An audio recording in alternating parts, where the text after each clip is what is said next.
right. Good afternoon, everyone. I have quite a bit to share at the top today, so thank you in advance for your patience, then we'll get right to your questions.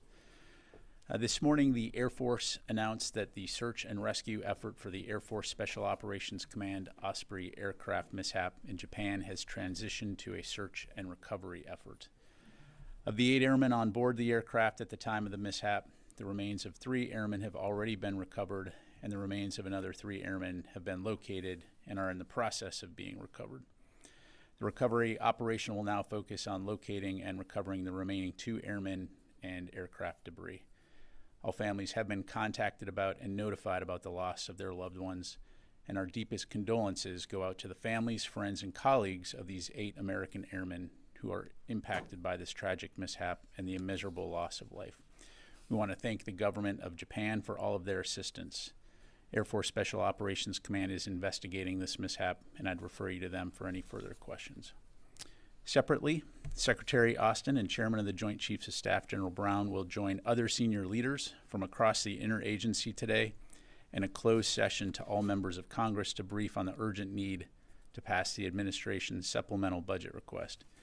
As Secretary Austin has said, the supplemental request must be passed to fund our critical national security requirements, to stand by our partners in their moment of need, and to invest in our defense industrial base. Notably, without additional funding, the department may soon reach a point where it cannot sustain the current level of security assistance support to Ukraine. This situation underscores the importance of continued congressional support for Ukraine at a pivotal moment in their campaign to defend their freedom as they push back on Russia's war of aggression. Also on Ukraine, senior leaders from DoD, to include Secretary Austin and Undersecretary of Defense for Acquisition and Sustainment, Dr. William LaPlante, will participate in a Ukraine Industrial Base Summit tomorrow here in Washington, D.C., alongside our Ukrainian partners and interagency counterparts from the Departments of State and Commerce. The summit will reinforce our shared commitment to enhance Ukraine's defense industrial base and to further security cooperation between our 2 nations. Of note, on Thursday, Dr. LaPlante will convene the 8th meeting of the National Armament Directors under the auspices of the Ukraine Defense Contact Group. The meeting will be held here at the Pentagon, the first time the forum is convened in the United States. The session is a vital forum that brings together more than 40 nations, NATO, and the EU, and is aimed at collaboratively solving industrial base and sustainment challenges in support of Ukraine, both to meet immediate requirements while also supporting Ukraine's long-term defense and national security needs. We will post additional details of both of these important events on defense.gov after their conclusion. In the Middle East, the United States continues to support USAID and UN humanitarian relief operations in Gaza. At the request of USAID, the Department of Defense airlifted another 16.3 metric tons, or 36,000 pounds, of vital supplies to the people of Gaza today, providing more vitally needed medical supplies, warm clothing, and food and nutrition. As in our previous airlift, these supplies were delivered via a U.S. Air Force C-17 to Egypt, to subsequently be transported via ground into Gaza and then distributed by UN agencies. Today's delivery follows the November 28th delivery by DoD of 54,000 pounds of supplies to the people of Gaza. Additional flights are expected in the coming days, and for more information on these ongoing efforts, I would refer you to USAID. In other updates, the Secretary will host Swedish Minister of Defense Paul Johnson at the Pentagon later today to discuss key defense and security topics. During the meeting, Secretary Austin and Minister Johnson will sign the first ever U.S.-Sweden Defense Cooperation Agreement.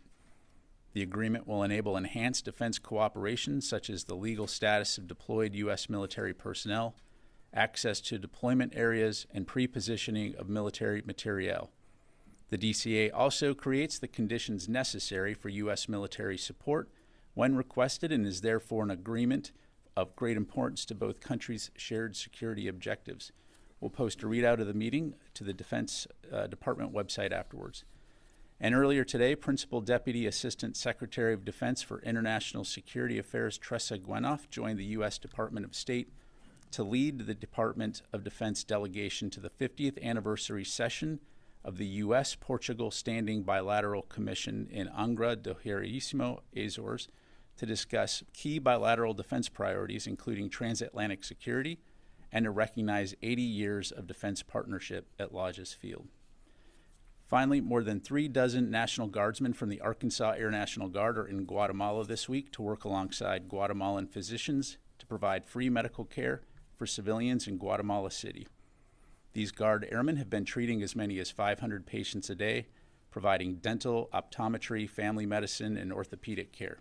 Since 2002, Arkansas and Guatemala have been joined as part of the National Guard State Partnership Program and take part in 20 to 30 military-to-military exchanges per year.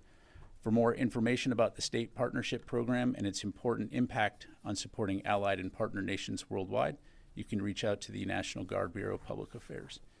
And with that, happy to take your questions. We'll go to Associated Press, Lita. Thanks, Pat.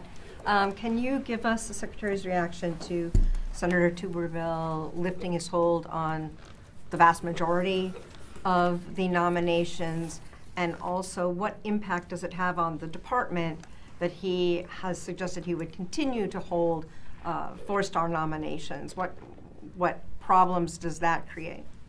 Well, certainly we're encouraged by the news. We'll continue to stay engaged with Senator Tuberville and the Senate directly to urge that all the holds on all our general and flag officer nominations be lifted to include those nominated for 4-star. As you know, there have been upwards of 455 nominations concerning 451 general and flag officers at the Senate for consideration. In terms of the number of 4-stars, there would be at least 11 4-stars that would be impacted by those continued holds. And all of those positions obviously are key senior leadership positions, to include the vice chiefs of the various services, the commander of U.S. Pacific Fleet, the commander of Pacific Air Forces, commander of Air Combat Command, as well as the commander of United States Northern Command, Cyber Command, and Space Command. So clearly vital and critical organizations, all of which require experienced senior leaders in those positions. Does this create any complications as some of the people move up into the 3-star jobs and some move up into other positions? Or does this create complications with people in the same post, or what happens with those who are nominated? Yes, sure. So that is something that we will continue to work through. This is obviously developing, but clearly something that the department has experience in terms of managing general and flag officers. But to your point, it's not just flicking a switch and suddenly everyone moves into these new positions. You have to consider things like when people can move, where the people that are moving out of the positions are going, and so all that has to be carefully orchestrated and done in a way that enables us to continue to conduct the operations without having significant impact not only on the mission but also on the individual family members. So that will be something clearly that we'll continue to work through and have more information on in the coming days. Jennifer? Pat, what was accomplished by Senator Tuberville's hold? I'd have to refer you to Senator Tuberville to talk about that. I mean, clearly, from a Department of Defense standpoint, we have a mission to do, and we require senior leaders in key positions to help lead and conduct the operations of the Department of Defense. And so I'll just leave it at that. Can you be more specific about the impact it actually had in terms of the officers and their families? What impacted it? Yeah, well, clearly, again, as evidenced by everything that's going on in the world right now, we have a very important mission in terms of defending this nation. And anytime you add a level of uncertainty into the chain of command, it creates an unnecessary friction. It has an impact on readiness as we try to stay focused on the mission, which we are going to do. And so this department is very focused on a daily basis on getting that mission done. But when it's unclear whether or not your senior leaders are going to be in place at the time and place they're needed, that of course creates unnecessary friction and does have impact on readiness. Was there any agreement made with Senator Tuberville? What changed? I'd have to refer you to Senator Tuberville for that. Matt? Thanks, Pat. I have a question about Iraq and Syria. So we know about the AC-130 that struck Iran-backed militants in Syria after an attack on American forces last month. And we know about the U.S. drone that preempted an attack by militants in Iraq over the weekend. Can you tell us how many of these sort of unplanned, swift, either counter battery or preemptive strikes the U.S. has launched in the region since October 17th? Yeah, thanks, Matt. I don't have anything else to read out to you. Clearly, we have and always have had the inherent right of self-defense. And so if our forces on the ground are attacked, it is certainly within their right to take appropriate action and respond. And so in those cases, obviously, we were able to highlight that information for you, but I don't have any additional updates to provide. For troop safety in the region that you've talked about in the past, should we expect more of these kind of preemptive strikes against these militants going forward?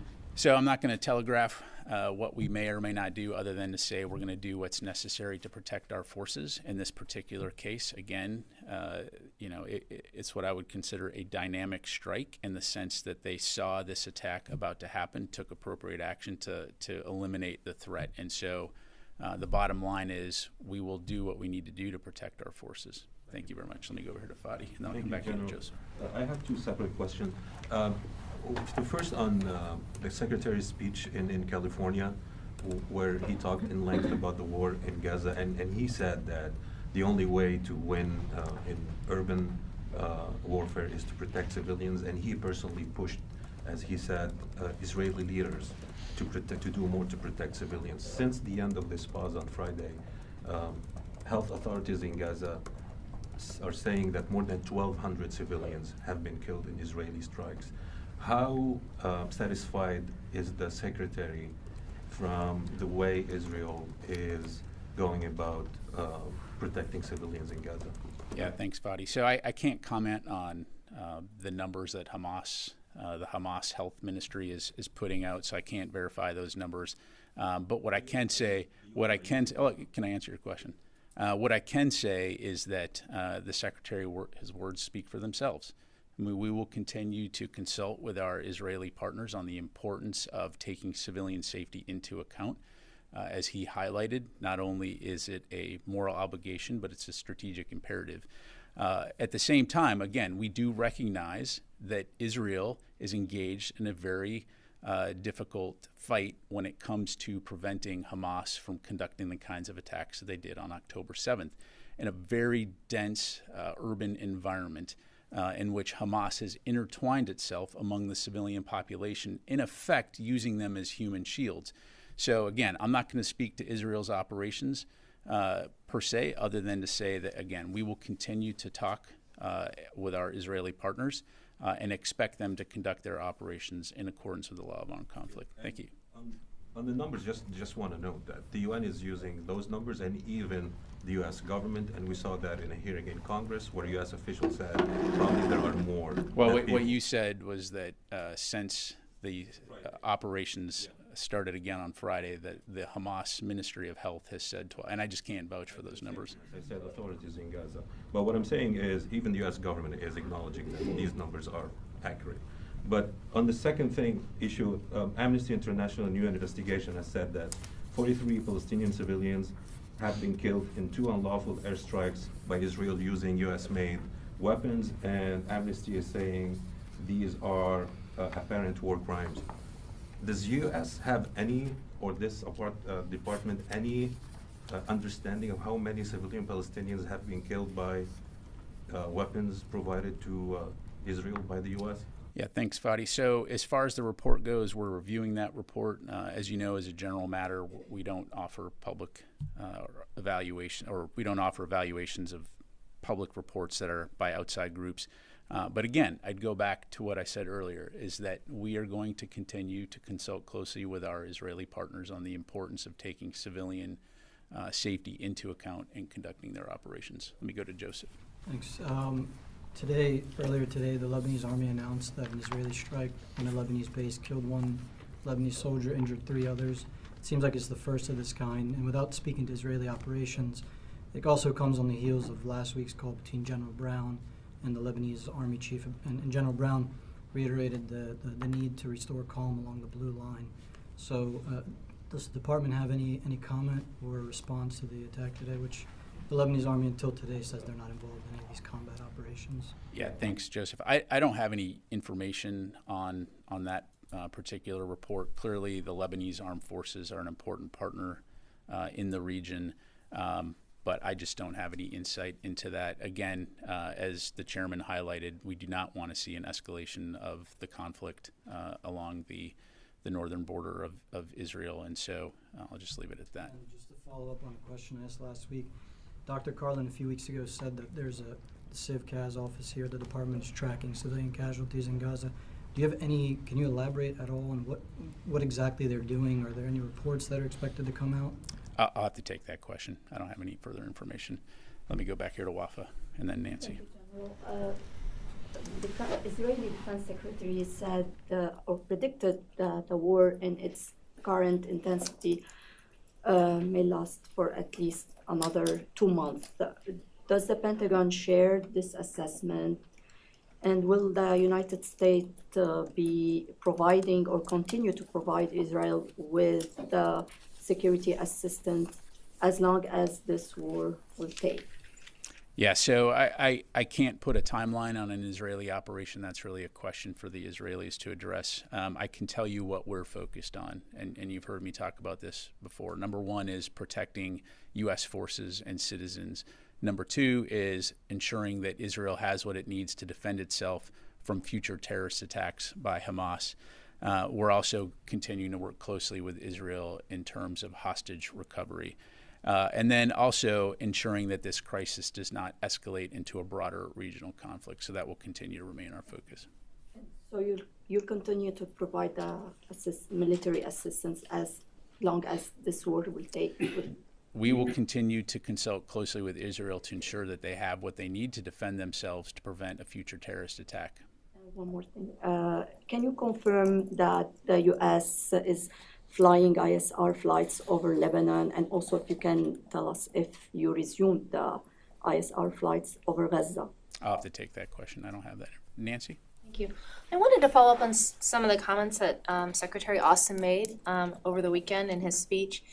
He warned that that there was the possibility that Israel could replace tactical victory with a strategic defeat. And so I'd like to understand if that worry is leading to any changes in terms of the types of weapons that the United States provides Israel, or how it advises Israel to prevent the strategic defeat that he warned of. Yeah, thanks, Nancy. So I'm not going to get into the specifics other than to say, again, we consult closely with Israel. Secretary Austin speaks to his counterpart on a near daily basis. And part of those discussions includes the kind of security assistance Israel needs to prevent a future terrorist attack in the future.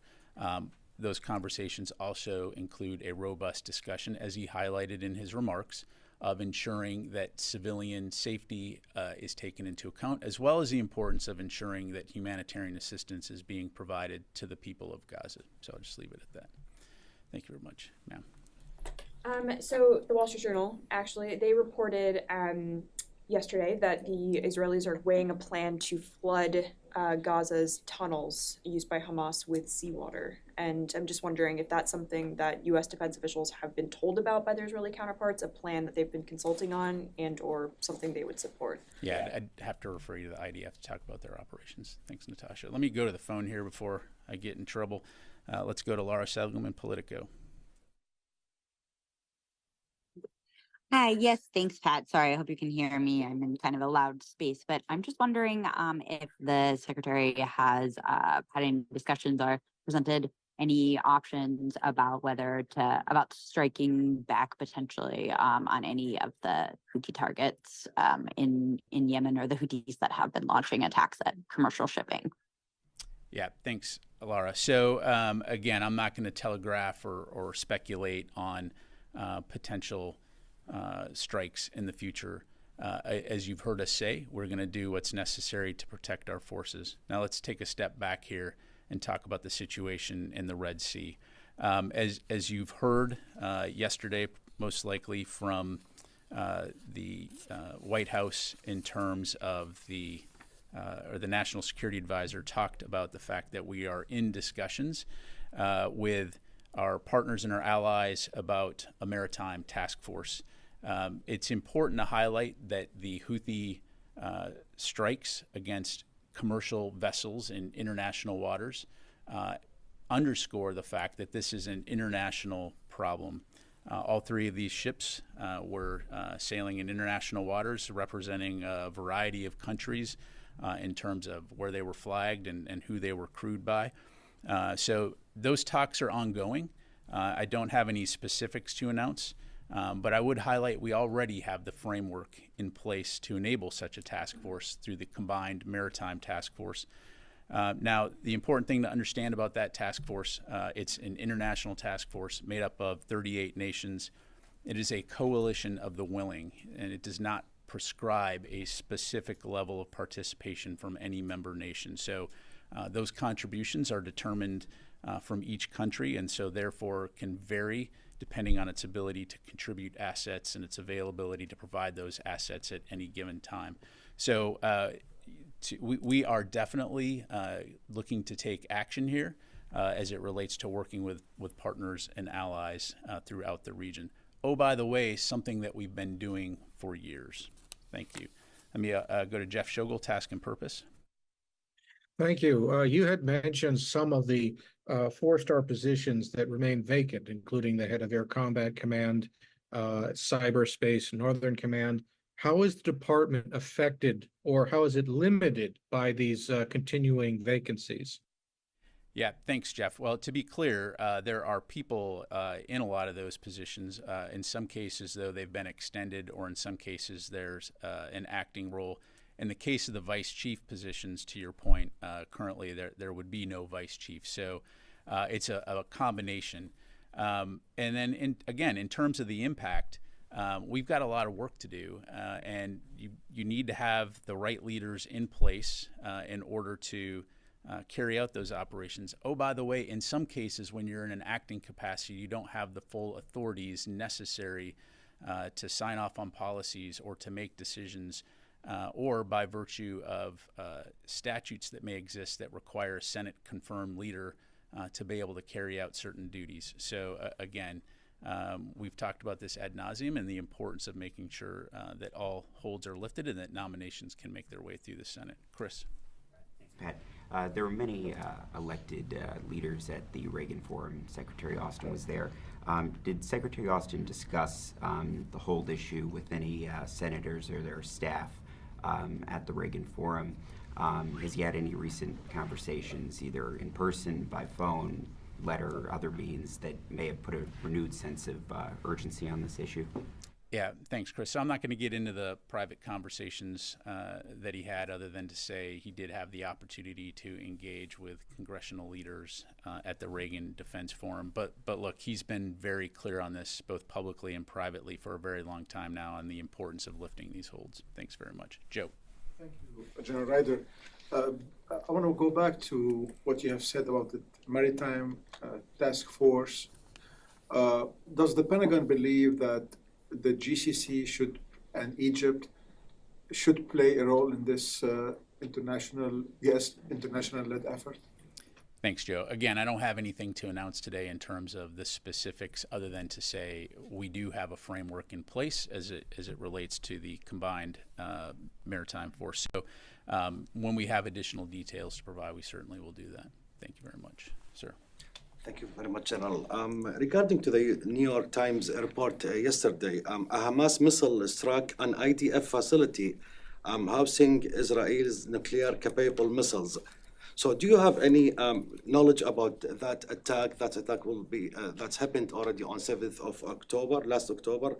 And how much does the DoD concerns about impact on U.S. strategic stockpile in Israel because of this war?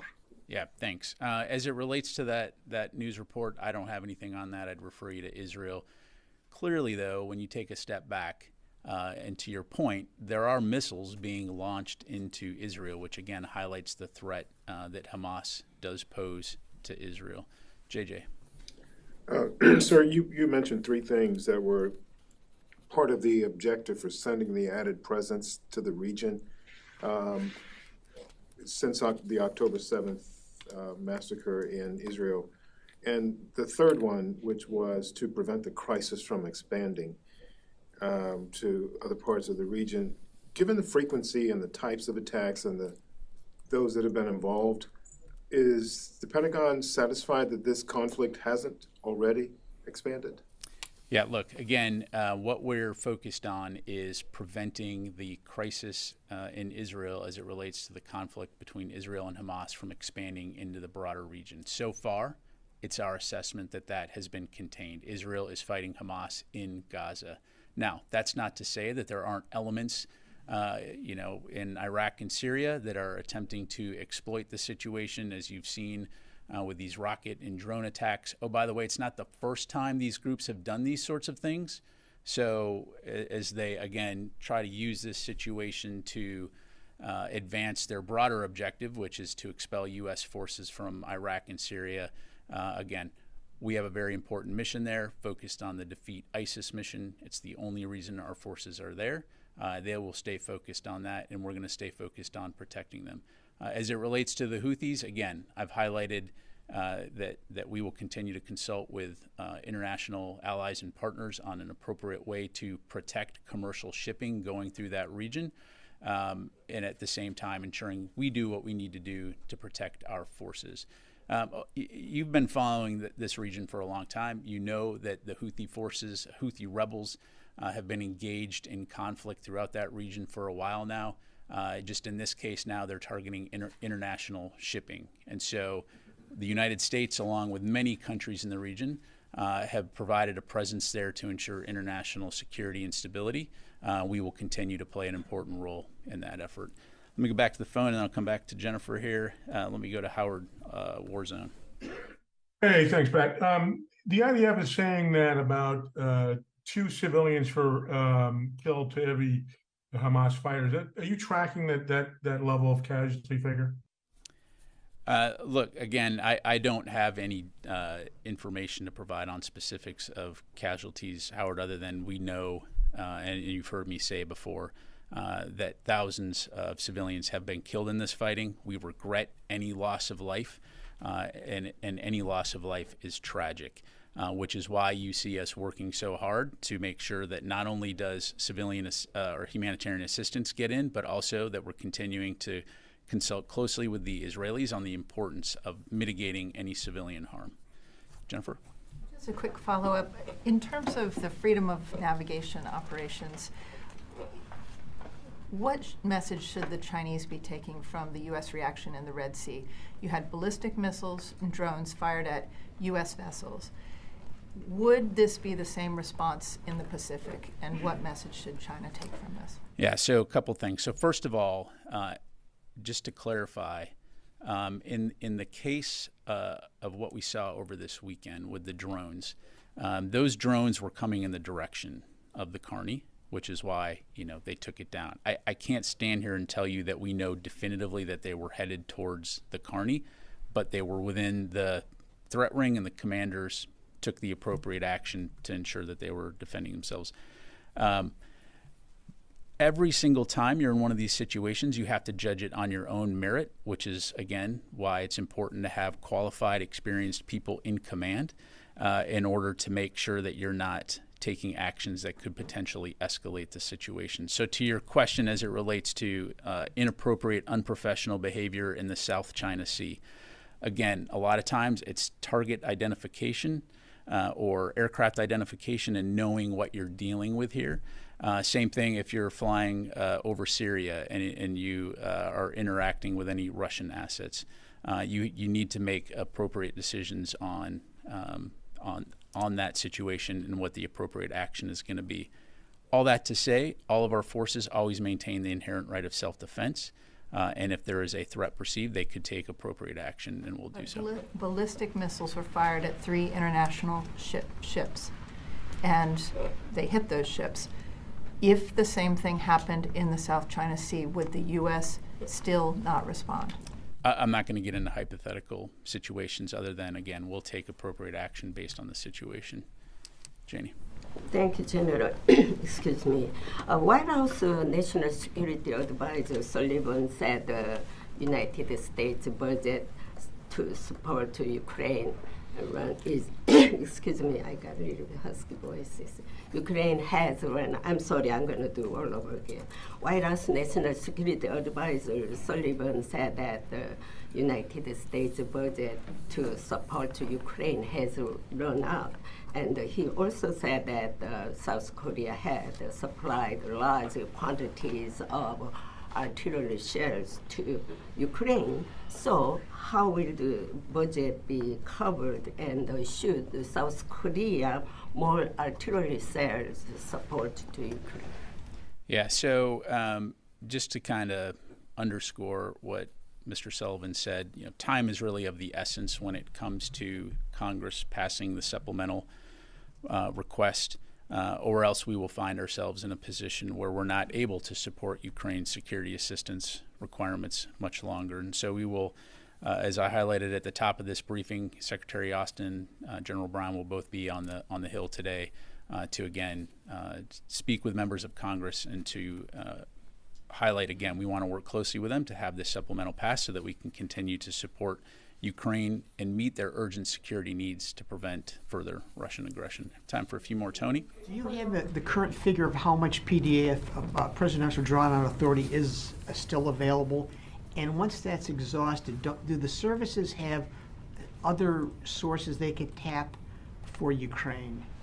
Yeah, so right now there is roughly $4.8 billion in restored Presidential Drawdown Authority still available, and there is 1.1 billion in existing resources available to backfill U.S. stocks. So, in terms of funding, as I highlighted, without funding, we will not be able to provide Ukraine with the critical security assistance it needs to protect its cities, its people, its critical infrastructure. And we may reach a point where we can't sustain the current level of security assistance support to Ukraine. And our spending decisions are going to be informed by multiple factors, which include Ukraine's immediate needs, their equipment availability, and our capacity to replenish our resources, ensuring that our aid is both strategic and sustainable. So again, we would just continue to urge Congress to pass the supplemental. Can I circle back on the Amnesty International issue? And you said you were looking at the report. Is the Civilian Mitigation and Response Force unit that's in the policy shop, are they the ones actively looking at that report? Is this the kind of report that that unit is looking at to advise senior leadership here in their discussions with Israel? Yeah, so kind of similar to what Joseph was asking, so I'll take that question back and we'll look at that holistically. Sir. Because that's of use to the public to know that. You got it. Thank you very much, sir. Are you still working on determining how much military assistance has been sent to Israel so far? Because you've been working on that for a couple of weeks now. Yeah, so what I would tell you here, because again, I think we've talked about previously in terms of why are you able to provide information on Ukraine, but you're not able to provide information on Israel? And so I have dug into this a little bit further, and I would say that it's important to differentiate the security assistance we're providing to Ukraine and Israel. The Department of Defense budgeted for Ukraine, which is trackable via the Presidential Drawdown Authority announcements that we made. But the situation in Israel is different. So DOD has not received appropriated funds or drawdown authority for Israel. So instead, Israel is using its own funds to pay for U.S. defense articles and services, to include State Department provided foreign military financing for some items that are sold through foreign military sales, as well as direct commercial sales. And so if Congress acts on the supplemental budget and funds are appropriated, then certainly there will be an ability to track those funds. But Congress has yet to act on a supplemental budget request for Ukraine and Israel. And as I highlighted, it's essential that they do so. So at this time, DOD has not been provided any funding for support to Israel. And our previous funding for Ukraine is nearly exhausted. So again, we would just call on Congress to pass it. Now that Israel has restarted their military campaign, this administration said that no red lines are drawn and also no preconditions on the usage of the U.S. ammunition and weapons. Is that still the case? Can you confirm? Well, again, I just go back to how we got here, right? On October 7th, when Hamas attacked Israel, killed over 1,200 people, took over 200 hostages, half of which are still being held. So we understand fundamentally Israel's right to defend itself from these kinds of attacks. But again, as I highlighted earlier, we also expect that Israel will conduct its operations in accordance with the law of armed conflict, and we'll continue to have those conversations for all the reasons I've highlighted, and as Secretary Austin highlighted in his remarks at the Reagan National Defense Forum. Let me take just a couple more from the phone. James, the messenger.